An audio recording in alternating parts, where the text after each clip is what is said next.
सुस्वागतम सखा। सक्सेस पथ यूट्यूब चैनल पर आपका स्वागत है।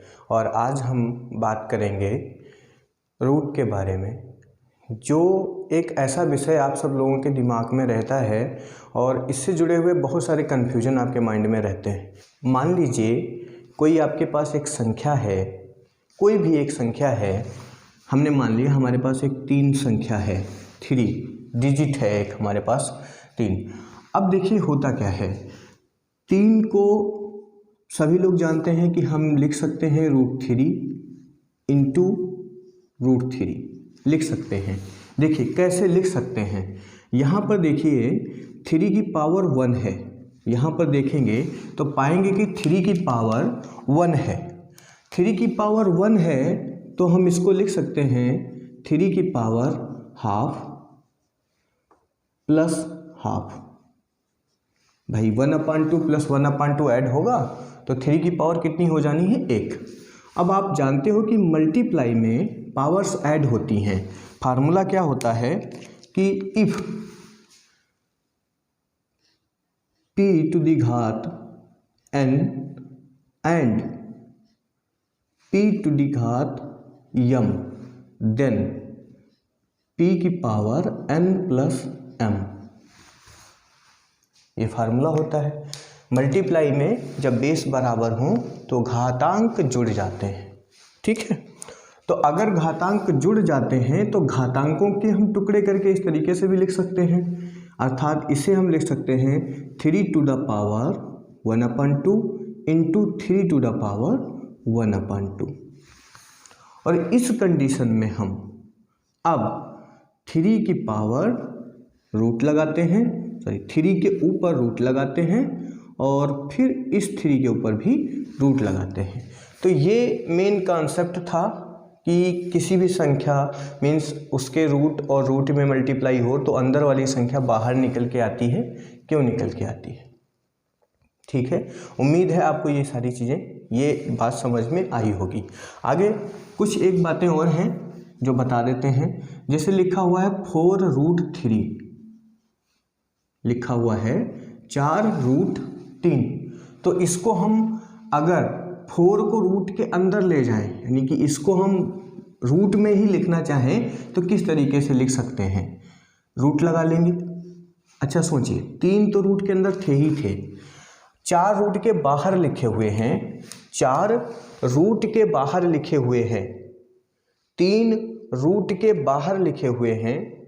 तो जब 3 रूट के बाहर लिखे हुए हैं, 3 पर रूट नहीं लगा है, तो जब रूट की फॉर्म में हम 3 को लिख रहे हैं तो √3 इंटू √3 आ रहा है, अर्थात 4 की वैल्यू रूट के अंदर कितनी जाएगी। देखिए यहाँ से देखिए, अगर 3 को रूट के अंदर हम पहचाने तो क्या पहचानेंगे, 3 इंटू 3 यानी कि 3 3 जा 9 पहचानेंगे। इसी तरीके से 4 को जब रूट के अंदर ले जाएंगे तो 4 4 जा 16 ले जाएंगे और ये उस कंडीशन में हमारा आंसर आ जाएगा 48, ठीक है। अर्थात 48 के अगर हम फिर से फैक्टर करते हैं और उसको अलग करके लिखना चाहें तो हम इस तरीके से लिख सकते हैं। भाई 16 3 48, यहाँ से देखो फिर से बिल्कुल कॉन्सेप्ट क्लियर कर देंगे, एक चीज़ क्लियर कर देंगे। 16 गुणा 3 आएगा, रूट लगा हुआ है, तो 16 पर जब रूट लगा है तो 16 जब बाहर रूट हम उसका सही करेंगे तो हमें 4 मिलेगा, क्योंकि 4 4 जा 16 होते हैं, अर्थात 16 की पावर जब हम हाफ करेंगे और फिर 16 की पावर हम हाफ करेंगे तो 16 की पावर हाफ का मतलब है 4, ठीक है। तो उस कंडीशन में हमें फिर से 4√3 प्राप्त हो जाएगा। इसी तरीके से एक और संख्या लिख के कोई हम बता देते हैं आपको। मान लीजिए आपके पास लिखा हुआ है 7√7, तो अब क्या होगा, अब फिर से 7 अंदर जाएंगे क्या, नहीं 7 नहीं अंदर जाएंगे रूट के, 7 इंटू 7 इंटू 7 जाएंगे। 7 तो ये वाले हैं, ये वाले 7 हैं, ये कौन से वाले हैं, ये वाले 7 हैं, ये 7 ये वाले 7 हो गए, ये जो 7 है ना ये वाले, तो रूट के अंदर जाने के लिए 2 लिखने पड़ेंगे। तो उस स्थिति में जब ये हमारा आंसर आएगा तो टोटल कितना हो जाएगा भाई 7 सते 49, 7 सते 49 और ये 7 का क्यूब लिखा है और 7 सते 49 सती 343। ठीक है, बात आ गई समझ में। चलिए कुछ एक एग्जाम्पल और देते हैं। जैसे मान लेते हैं हमारे पास कोई एक संख्या लिखी हुई है, लिखा हुआ है 16√2। तो इसका मतलब क्या हुआ कि जब ये अंदर गया तो 2 × 16 × 16 हुआ। अब 16 की गुणा 16 में किस तरीके से कर लेते हैं, इस तरीके से 16 की गुणा 16 में मतलब 16 का स्क्वायर, तो 6 छक 36 और 1 एकन 1, फिर 6 1 और 6 की गुणा करा लो, कितना हो गया 6 और जस्ट इसका डबल कर दीजिए। क्यों, क्योंकि ये कायदे से देखो तो इसका स्क्वायर ही है। तो 6 करना 6 दूनी 12, 1 छोड़ दो बाकी जोड़ दो। तो इस तरीके से ये 256 आ गया। 16 की गुणा तो 2 × 256 रूट।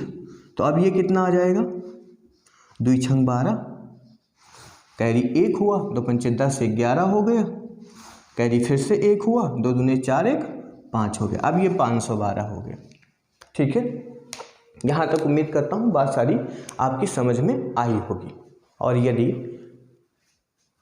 आपको ये जानकारी अच्छी लगी है तो वीडियो को लाइक करिए, अपने दोस्तों के साथ में साझा करिए और अगर आपने चैनल अभी तक सब्सक्राइब नहीं किया है तो उसे सब्सक्राइब करिए, क्योंकि अब आगे जो भी चैनल पे वीडियो अपलोड होंगे उनका नोटिफिकेशन अगर आपने चैनल को सब्सक्राइब कर लिया है तो सबसे पहले आपके पास पहुंचेगा। धन्यवाद।